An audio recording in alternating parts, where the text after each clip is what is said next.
Nakakatuwa lang isipin dahil nag-recall o naalala ng SB19 Boys ang kanilang nakaraan noon.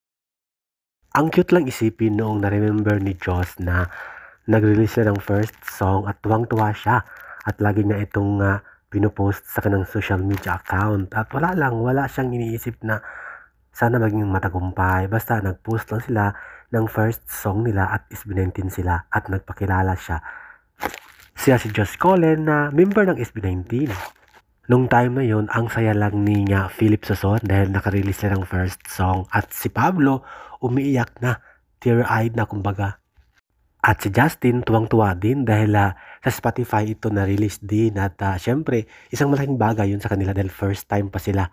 'Di ba? Sobrang cute lang talaga ang umpisa ng SB19 Boys. Sa kabila ng achievement ng SB19 at tagumpay nila ngayon ay lagi nilang naalala kung saan sila nang galing, ano ang nagsimula sa kanila at ano ang naramdaman nila nung first song nila.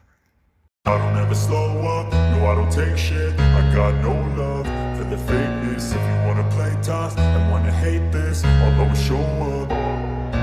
I don't ever slow up, no I don't take shit. I got no love for the fakeness. If you wanna play tough and wanna hate this, I'll always show up and make a statement. I don't ever slow up, no I don't take shit. I got no love for the fakeness. If you wanna play tough and wanna hate this, I'll always show up and make a statement. Everything I do so instinctive and so passionate. Every word I move so descriptive like an adjective. I got a vendetta against people who patented being negative when you should be getting after it.